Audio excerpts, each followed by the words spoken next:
ክርስቲያናዊ አኗኗር ምን አይነት መልክ ሊኖረው ይገባል? አንድ ክርስቲያን ክርስቶስ ይመጣል ብሎ የሚያምን ከሆነ በዚህ ምድር ላይ እስካለ እርሱ ወደ ጌታ ካልሄደ ወይ ጌታ ተመልሶ እስካልመጣ ድረስ በምድር ላይ ባለው የህይወት ስራ ወጥቶ ሲገባ ምን አይነት የህይወት ስርዓት ነው ሊኖረው የሚገባው የሚለውን እዚህ ክፍል ላይ ቁልፍ ሀሳቦች አሉ። እነሱን እናነሳለን። እግዚአብሔርን ደስ የሚያሰኘው ምን አይነት ኑሮ ነው? ምን አይነት ህይወት ነው? ምን አይነት ምልልስ ነው ብለን የጠየቅን እንደሆነ እግዚአብሔርን ደስ የሚያሰኘው ኑሮ በእምነት የሆነ ኑሮ ነው ብሎ ያነሳል። አማኝ ኑሮ ሊያደርግ የሚገባው ምንድነው? በእምነት ነው። ደግሞ ያለ እምነት እግዚአብሔርን ደስ ማሰኘት አይቻልምና፣ ምክንያቱም ወደ እግዚአብሔር የሚቀርብ ሁሉ እግዚአብሔር መኖሩንና ከልቡም ለሚሹት ዋጋ እንደሚሰጥ ማመን አለበት። የትኛውም ነገር ብናደርግ ያለ ፍቅር የምናደርገው ነገር በሙሉ ከንቱ እንደሆነ መጽሐፍ ቅዱስ ከአንደኛ ቆሮንቶስ ምዕራፍ 13 ላይ እንማራለን። ክርስቲያናዊ ኑሮ አንዱ መገለጫው በቅድስና መመላለስ ነው። በቅድስና መውጣት መግባት ነው። የኛ የህይወት ልኬት የዓለም ፍልስፍና አይደለም። የኛ የህይወት ልኬት የእግዚአብሔር ቃል ነው። አምላካችን የተስፋ አምላክ ነው። ክርስቶስ ተመልሶ ይመጣል ብለን የምንል ከሆነ ስንመላለስ በተስፋ በጸና ተስፋ ነው መመላለስ የሚኖርበት። ተስፋ አትቁረጡ፣ ቶሎ እጅ አትስጡ። በሁኔታ ላይ የቆመ ተስፋ እንዲኖራችሁ አያስፈልግም። አሁን የምናልፍበት ሁኔታ ያልፍ፣ አንድ ቀን ያበቃል፣ አንድ ቀን ይቆማል የሆነ ቦታ። እኛ ዘለቄታ ያለው ዘመን ተሻጋሪ የሆነ ተስፋ ነው ያለ። ሙሽራችን ይመጣል፣ ክርስቶስ ይወስደናል፣ ከእርሱ ጋር ለዘላለም እንኖራለን።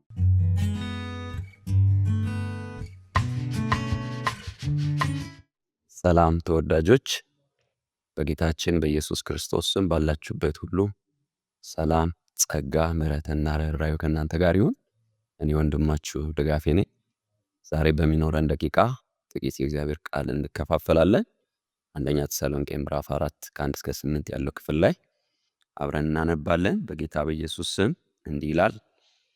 ምዕራፍ 4 ቁጥር 1 እንግዲህ በቀረውስ ወንድሞች ሆይ ልትመላለሱ እግዚአብሔርን ደስ ልታሰኙ እንዴት እንደሚገባችሁ ከእኛ ዘንድ እንደተቀበላችሁ እናንተ ደግሞ እንደምትመላለሱ ከፊት ይልቅ ትበዙ ዘንድ በጌታ በኢየሱስ እንለምናችኋለን እንመክራችሁማለን። በጌታ በኢየሱስ የትኛውን ትእዛዝ እንደሰጠናችሁ ታውቃላችሁና። ቁጥር 3 ይህ የእግዚአብሔር ፈቃድ እርሱም መቀደሳችሁ ነውና ከዝሙት እንድትርቁ እግዚአብሔርን እንደማያውቅ አሕዛብ በፍትወት ምኞት አይደለም እንጂ ከእናንተ እያንዳንዱ የራሱን ዕቃ በቅድስና በክብር ያገኝ ዘንድ እንዲያውቅ አስቀድመን ደግሞ እንዳልናችሁ እንደመሰከርንላችሁ ጌታ ስለዚህ ነገር ሁሉ የሚበቀል ነውና ማንም በዚህ ነገር አይተላለፍ፣ ወንድሙንም አያታል፣ ለርኩሰት ሳይሆን እግዚአብሔርን በቅድስና ጠርቶናልና። እንግዲህ የሚጥል ሰውን የጣለ አይደለም፣ መንፈስ ቅዱስን በእናንተ እንዲኖር የሰጠውንም እግዚአብሔር ነው እንጂ ይላልና። ጌታ ቃሉን እንዲያበራልን አጭር ጸሎት እንጸልይ። እግዚአብሔር አምላካችን ሆይ እጅግ አድርገን እናመሰግናለን። ቃል ዛሬም ሕያውና የሚሰራ ነውና በዚህ ቃል ልትነካ የተገባች ነፍስ እንድትነካ በጌታ በኢየሱስ ስም እለምንሃለሁ። ቃልህን አብራልን፣ ጊዜ ሁሉ በስም ባርክልን። የምንሰማው ቃል እንዲለውጠን፣ እንዲፈውሰን፣ ወደ አንተ እንዲያስጠጋን በክርስቶስ ኢየሱስ ስም እንለምንሃለን። ይህ ሲሆን ላንተ ክብር ይሁን። በክርስቶስ ኢየሱስ በጌታችን ስም ጸልያለሁ፣ አሜን። አሁን እንዳነበብነው የከበረው የጌታ ቃል ተሰሎንቄ ላይ ያለውን መልእክት ነው ያነበብነው። ምዕራፍ 4 ላይ ያለው መልእክት የጻፈው ሐዋርያ ቅዱስ ጳውሎስ እንደሆነ ብዙ ምስክርነቶች እናገኛለን። የአንደኛ ተሰሎንቄ ጸሐፊ ሐዋርያ ቅዱስ ጳውሎስ እንደሆነ ውጭም ውስጣዊ ምስክርነቶች እናገኛለን። ይህ መልእክት በ51 ዓመተ ምህረት አካባቢ እንደተጻፈ ይታመናል። የተሰሎንቄ ከተማ ከግሪክ ከተሞች በትልቅነቷ ሁለተኛ እንደሆነችም ይታመናል። እስከ 200,000 ሕዝብ የሚያህል የሚኖርባት ከተማ ናት። የኢንዱስትሪና የንግድ እንቅስቃሴ ያለባት የወደብ ከተማም እንደሆነች ይታሰባል። ጳውሎስ ተሰሎንቄ ከተማ ላይ ለምን ያህል ጊዜ እንደቆየ ብዙም አይታወቅም። ለ3 ሰንበት እዛ ምኩራብ ላይ ገብቶ የእግዚአብሔርን ቃል እንደነገራቸው እንደመከራቸው አብሯቸው እንዳሳለፈ መጽሐፍ ቅዱሳዊ ምስክርነት እናገኛለን። የሐዋርያት ሥራ ምዕራፍ 17 ከቁጥር 1 እስከ 8 ታሪካዊ ዳራውን እናገኛለን። የመጽሐፉ ቁልፍ መልእክት ከፈለግን የመጽሐፉ ቁልፍ መልእክት ክርስቶስ ጌታችን ኢየሱስ በክብር እንደሄደ ተመልሶ ይመጣል የሚለው ነገር ላይ ነው ትኩረት የሚያደርገው። እዚህ የምንጠብቀው ተስፋ አለን። ጌታችን ኢየሱስ ክርስቶስ እንደሄደ ተመልሶ በክብር ይመጣል፣ ተስፋችን ነው የሚል መልእክቶችን ነው ከአንደኛ ተሰሎንቄ የምንማረው። ለማረጋገጥ ከፈለግን አንደኛ ተሰሎንቄ ምዕራፍ 1 ቁጥር 10 ላይ፣ ምዕራፍ 2 ቁጥር 19 ላይ፣ ምዕራፍ 3 ቁጥር 13 ላይ፣ ምዕራፍ 4 ከ13 እስከ 18 በተጨማሪ አንደኛ ተሰሎንቄ ምዕራፍ 5 ሙሉውን ስናነብ የጌታችን የኢየሱስ ክርስቶስ ተመልሶ የመምጣት ጉዳይ አጽንኦት ሰጥቶ ሐዋርያ ቅዱስ ጳውሎስ ለተሰሎንቄ አማኞች ያስተምራቸዋል። ርዕሴ ክርስቲያናዊ አኗኗር ነው። ክርስቲያናዊ አኗኗር ምን መምሰል አለበት የሚለው ሐሳብ ነው ሐዋርያ ቅዱስ ጳውሎስ ለተሰሎንቄ አማኞች የሚያስተምራቸው። ጌታችን ኢየሱስ ክርስቶስ ሄዷል፣ በክብር ተመልሶ ይመጣል፣ ሙሽራ ይመጣል፣ ከእሱ ጋር ለዘላለም እንኖራለን፣ እረፍታችን ተስፋችን እርሱ ነው ብሎ የሚያምን አማኝ ኑሮ ምን አይነት ሊሆን ይገባል? በምን አይነት ስርዓት ነው ወጥቶ ሊገባ የሚገባው? የኑሮ ስርዓቱ ምን መምሰል አለበት የሚለውን ምክር ነው ከምዕራፍ 4 የሚመክራቸው። ምዕራፍ 4 ላይ የተወሰኑ ነጥቦች ያነሳላቸዋል። እኔም ከእናንተ ጋር ዛሬ እነሱን ነጥቦች ነው የምናነሳው። ስለዚህ ክርስቲያናዊ አኗኗር ምን አይነት መልክ ሊኖረው ይገባል? አንድ ክርስቲያን ክርስቶስ ይመጣል ብሎ የሚያምን ከሆነ በዚህ ምድር ላይ እስካለ እርሱ ወደ ጌታ ካልሄደ ወይ ጌታ ተመልሶ እስካልመጣ ድረስ በምድር ላይ ባለው የህይወት ስርዓት ወጥቶ ሲገባ ምን አይነት የህይወት ስርዓት ነው ሊኖረው የሚገባው የሚለውን ከዚህ ክፍል ላይ ቁልፍ ሐሳቦች አሉ። እነሱን እናነሳለን። አንደኛው ወይም የመጀመሪያው ክርስቲያናዊ አኗኗር ምን መምሰል አለበት ብለን ስንጠይቅ ሐዋርያው ቅዱስ ጳውሎስ ለተሰሎንቄ አማኞች የነገራቸው የመጀመሪያው ነገር ትኩረት የእግዚአብሔር ደስታ ላይ ልናደርግ ይገባል የሚለው ነገር ነው የሚያነሳው። ስለዚህ አማኞች በምድር ላይ እስከኖሩ ጌታ የመኖርን ዕድል እስከሰጣቸው ድረስ ሲመላለሱ ትኩረታቸው ሊያደርጉ የሚገባው የእግዚአብሔር ደስታ ላይ ነው የሚለው ይሆናል እዚህ ላይ ሲያነሳላቸውና ምዕራፍ 4 ቁጥር 1 ላይ በቀረውስ ወንድሞች ሆይ እግዚአብሔርን ደስ ለማሰኘት እንዴት መኖር እንደሚገባችሁ አስተምረናችኋል፣ በእርግጥም እንደዚያው እየኖራችሁ ነው። ስለሆነም ብሎ አሁንም እየበዛ እየጨመረ እንዲሄድ ማሳሰቢያ ነገር ነው የሚሰጣቸውና እግዚአብሔርን ደስ የሚያሰኝ ኑሮ ነው። አንድ አማኝ ጌታ ኢየሱስ ክርስቶስ ይመጣል ብሎ የሚያምን ከሆነ በዚህ በምድር ላይ ያለው የህይወት ኑሮ የእግዚአብሔር ደስታ ላይ ሊሆን ይገባል። እግዚአብሔርን ደስ የሚያሰኝ ኑሮ ላይ ትኩረት ሊያደርግ ይገባል ነው። እግዚአብሔርን ደስ የሚያሰኘው ኑሮ ምን ይመስላል ከተባለ ምዕራፍ 1 ቁጥር 3 ላይ የነገራቸውን ትምህርት ነው ምዕራፍ 4 ላይ ጳውሎስ ድጋሚ መጥቶ የሚያሳስባቸው። ምዕራፍ 1 ቁጥር 3 ላይ ምንድነው የእግዚአብሔር ደስታ ብለን ከጠየቅን ከእምነት የሆነ ስራችሁ ከፍቅር የመነጨው ድካማችሁንና በጌታችን በኢየሱስ ክርስቶስ ባላችሁ ተስፋ የተገኘው ጽናታችሁ እያለ ሶስት ነገሮች ያነሳል። ስለዚህ የእግዚአብሔር ደስታ ምን ስናደርግ ነው? እግዚአብሔርን ደስ የሚያሰኘው ምን አይነት ኑሮ ነው? ምን አይነት ህይወት ነው? ምን አይነት ምልልስ ነው ብለን የጠየቅን እንደሆነ የመጀመሪያው ጳውሎስ እግዚአብሔርን ደስ የሚያሰኘው ኑሮ በእምነት የሆነ ኑሮ ነው ብሎ ያነሳል። አማኝ ኑሮው ሊያደርግ የሚገባው ምንድነው? በእምነት ነው። ለእግዚአብሔር ብዙ ነገር ብናቀርብለት፣ ብዙ ነገር ብንሰጠው፣ ብዙ ነገር ብናደርግ የእግዚአብሔር ደስታ እዛ ውስጥ ላይሆን ይችላል። የእግዚአብሔር ደስታ ያለው ምኑ ጋር ነው ተብሎ ከተጠየቀ በእምነት የሆነ የህይወት ስርዓት ሲኖረን። ዕብራውያን ምዕራፍ 11 ቁጥር 6 ላይ እንደዚህ ብሎ ያነሳል። ደግሞም ያለ እምነት እግዚአብሔርን ደስ ማሰኘት አይቻልምና ምክንያቱም ወደ እግዚአብሔር የሚቀርብ ሁሉ እግዚአብሔር መኖሩንና ከልቡም ለሚሹት ዋጋ እንደሚሰጥ ማመን አለበት ይላል። እግዚአብሔርን ደስ የሚያሰኝ ኑሮ ምን አይነት ነው ከተባለ በእምነት የሆነ ኑሮ ነው። እግዚአብሔር እንድናምነው ይፈልጋል። እግዚአብሔር ቦታ እንድንሰጠው ይፈልጋል። ሁልጊዜ መውጣት መግባታችን በእርሱ ላይ ባለ እምነት የተደገፈ ኑሮ ሊሆን ይገባል። ዕብራውያን ምዕራፍ 11 ላይ ሙሉውን ካነበብን እነዛ አባቶች እግዚአብሔርን ደስ ያሰኙት በምንድን ነው ብለን ከጠየቅን በእምነታቸው ነው። የተወደዳችሁ ወንድም እህቶቼ ይህን መልእክት የሚደርሳችሁ ሁሉ አንድ ነገር አስተውላችሁ እንድትሰሙኝ ዛሬ መክራችኋለሁ። ምንድን ነው? ክርስቲያናዊ አኗኗር የሚባል የህይወት ስርዓት አለ። ያ ስርዓት ምን አይነት ነው ካልን እግዚአብሔርን ደስ የሚያሰኝ ኑሮ ነው የሚያስፈልገን። እግዚአብሔርን ደስ የሚያሰኘን ኑሮ ምን አይነት ነው? በእምነት የሆነ የህይወት ስርዓት፣ በእምነት የሆነ መውጣት መግባት፣ በእምነት የሆነ ምልልስ ነው እና ይህን ህይወት እንድታደርጉ በዚህ ህይወት እንድትመላለሱ መጽሐፍ ቅዱሳዊ ምክር ሐዋርያ ቅዱስ ጳውሎስ ለተሰሎንቄ አማኞች እንደነገረ እኔም ዛሬ ለእናንተ ይህን መልእክት ላነሳ በፊታችሁ ላሳስባችሁ እወዳለሁ። ይሄ ብቻ አይደለም። ክርስቲያናዊ ኑሮ ምን አይነት ነው ካልን እግዚአብሔርን ደስ የሚያሰኝ ነው ብለን ካነሳን እግዚአብሔርን ደስ የሚያሰኘው ነገር እምነት ብቻ ነው ወይ? አይደለም። በፍቅር የሆነ ምልልስ ነው ደግሞ ብሎ ጳውሎስ እዛው ምዕራፍ 1 ቁጥር 3 ላይ ያለው ነገር ያነሳላችኋል። ከፍቅር የሆነ ድካማችሁ ይላችኋል። በፍቅር የሆነ ድካም። የትኛውም ነገር ብናደርግ ያለ ፍቅር የምናደርገው ነገር በሙሉ ከንቱ እንደሆነ መጽሐፍ ቅዱስ ከአንደኛ ቆሮንቶስ ምዕራፍ 13 ላይ እንማራለን። የፍቅር ባህሪያት ምን አይነት እንደሆኑ አንደኛ ቆሮንቶስ ምዕራፍ 13 ላይ በጥልቀት ሐዋርያ ቅዱስ ጳውሎስ ራሱ ለቆሮንቶስ ቤተክርስቲያን እንዳስተማረ እናነሳለን እናያለን። እና ዛሬም እኔ ለእናንተ ያለኝ ምክር የእግዚአብሔር ቃል እግዚአብሔር ለነፍሳችን የሚናገራት ነገር ምንድን ነው ብላችሁ ከጠየቃችሁኝ ዛሬ ክርስቲያናዊ አኗኗራችን እግዚአብሔርን ደስ የሚያሰኝ ኑሮ ላይ መሰረት ያደረገ ሊሆን ይገባል። የመጀመሪያ በእምነታችን ነው መግለጥ የምንችለው። ሁለተኛ ደግሞ በፍቅራችን በፍቅር ልንታወቅ ይገባል። ወዳጆች እግዚአብሔር የፍቅር አምላክ ነው። ስለዚህ ልጆቹም በፍቅር እንዲታወቁ እግዚአብሔር ይፈልጋል። ደስታው በፍቅር የሚኖሩ አማኞች ጤናማ የሆኑ ደቀ መዝሙሮች መገለጫ እንደሆነ ከዮሐንስ ወንጌል ምዕራፍ 13 ላይ እናገኛለን። እና በጣም መጽሐፍ ቅዱስ አዲስ ኪዳናዊ ትምህርት በተለይ አጠቃላይ በደንብ ለማጥናት ከሞከርን ፍቅር ላይ መሰረት ያደረገ ነው። ስለዚህ እግዚአብሔር የሚያስደስተው ምን አይነት ኑሮ ነው ከተባለ በፍቅር የሆነ ኑሮ ነው።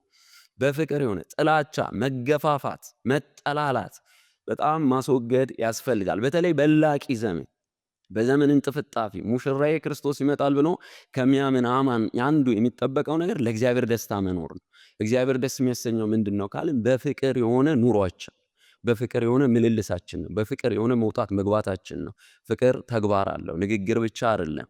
አንደኛ ዮሐንስ መልእክት ምዕራፍ 3 ቁጥር 16 ላይ ጌታ ኢየሱስ ክርስቶስ ለኛ ነፍሱን አሳልፎ እንደሰጠ እኛም ለወንድሞቻችን በዚያው ልክ ነው ነፍሳችን ልንሰጥ እንደሚገባ የሚያነሳለን እና መታወቂያችን ይሄ ነው ሊሆን የሚገባው። እዚሁ ላይ እዛው አንደኛው ላይ እግዚአብሔርን ደስ የሚያሰኝ ኑሮ ላይ እምነት ብያቸዋለሁ፣ ፍቅር ብያቸዋለሁ። ሶስተኛ ተስፋ ነው። በተስፋ የሆነ ህይወት ኑሮ ምልልስ ያስፈልገናል እና ተስፋ ከሌለ ሁሉ ነገር ባዶማ፣ ምንም ነገር እንድትነሳሱ የሚያደርጋችሁ ነገር አይኖርም። ተስፋ ከሌለ የየትኛውም ነገር አንቀሳቃሽ ኃይላችን መሆን ያለበት ተስፋ ነው። ያም ተስፋ ምንድን ነው? ሙሽራችን ክርስቶስ ይመጣል ለሚል ክርስቶስ ይመጣል ብሎ የሚያምን ሰው ደግሞ ዝም ብሎ እንደፈለገ ገብቶ አይወጣ። በተለያየ ነገር ሁኔታዎች አንዴ ሲወጣ አንዴ ሲወርድ፣ የኑሮ ሁኔታ ሲለዋወጥ በዚያ ውስጥ እየወረደ ሲወጣ ከሁኔታ ጋር አብሮ ወጥቶ የሚወርድ ሳይሆን ጸንቶ የቆመ ህይወት ስርዓት ያስፈልገናል እና ተስፋ አለ። ተስፋ እንደሌላቸው እንደሌሎች እኛ እንድናዝን አያስፈልግም። እዚሁ አንደኛ ተሰሎንቄ ምዕራፍ 4 ቁጥር 13 ላይ የሚመክረን እሱን ተስፋ እንደሌላቸው እንደሌሎች እንድታዝኑ አንፈልግም ማለት እና እንድናዝን አይፈልግም ሐዋርያው ቅዱስ ጳውሎስ። ለምን? እኛ ተስፋ አለ። ዓለም እንደምትኖረው አይደለም የኛ ኑሮ። የኛ ህይወት ስርዓት ዓለም እንዳላት የህይወት ስርዓት አይደለም። የተለየ ህይወት ስርዓት አለ። የተለየ ስርዓት ምልልስ አለን። የተለየ ኑሮ አለን። ሁኔታዎች ሊለዋወጡ ይችላሉ። ቻሌንጆች በህይወታችን ላይ በጣም በብዙ መንገድ ሊያልፉ ይችላሉ። ግን ተስፋ አንቆርጥ። ሐዋርያው ቅዱስ ጳውሎስ ቆሮንቶስ ላይ እንደተናገረው እናምንታለን እንጂ ተስፋ አንቆርጥ። ዛሬ ልባችሁ ላነሳ እወዳለሁ። ዛሬ ልባችሁ ላነሳ እፈልጋለሁ። የተወደዳችሁ የአባቴ ብሩካን በያላችሁበት ይህን ድምፅ የምትሰሙ በሙሉ ዛሬ እንዲህ ልባርካችሁ። የአምላኬ ተስፋ የደስታ መንፈስ ላያችሁ ላይ በኢየሱስ ስም ይፍሰስ። አምላካችን የተስፋ አምላክ፣ አምላካችን የተስፋ አምላክ ነው እና ክርስቶስ ተመልሶ ይመጣል ብለን የምንል ከሆነ ስንመላለስ በተስፋ በጸና ተስፋ ነው መመላለስ የሚኖርብን እና ተስፋ አትቁረጡ። ቶሎ እጅ አትስጡ። በሁኔታ ላይ የቆመ ተስፋ እንዲኖራችሁ አያስፈልግም። አሁን የምናልፍበት ሁኔታ ያልፋል። አንድ ቀን ያበቃል። አንድ ቀን ይቆማል የሆነ ቦታ ላይ። እኛ ዘለቄታ ያለው ዘመን ተሻጋሪ የሆነ ተስፋ ነው ያለን። ሙሽራችን ይመጣል፣ ክርስቶስ ይወስደናል፣ ከእርሱ ጋር ለዘላለም እንኖራለን። ስለዚህ ጳውሎስ ለተሰሎንቄ አማኞች የሚመክራቸው ነገር ይሄ ነው።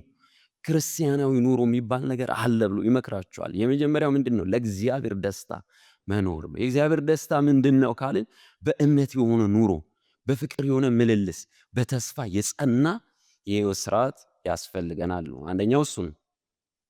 ሁለተኛው ላይ ሐዋርያው ቅዱስ ጳውሎስ የሚያነሳላቸው ነገር ምንድነው? ክርስቲያናዊ ኑሮ ምን ይመስላል ብለን ከጠየቅን ለተሰሎንቄ አማኞች ጳውሎስ የሚመክራቸው ነገር በቅድስና ህይወት መመላለስ ነው። የቅድስና ህይወት ያስፈልጋል እና በቅድስና እንድትመላለሱ ይሄ የእግዚአብሔር ፈቃድ ነው ይላቸዋል። ምዕራፍ 4 ከቁጥር 3 እስከ 8 እንዲህ ብሎ ይናገራል። የእግዚአብሔር ፈቃድ ከዝሙት ርቃችሁ እንድትቀደሱ ነው ይላል።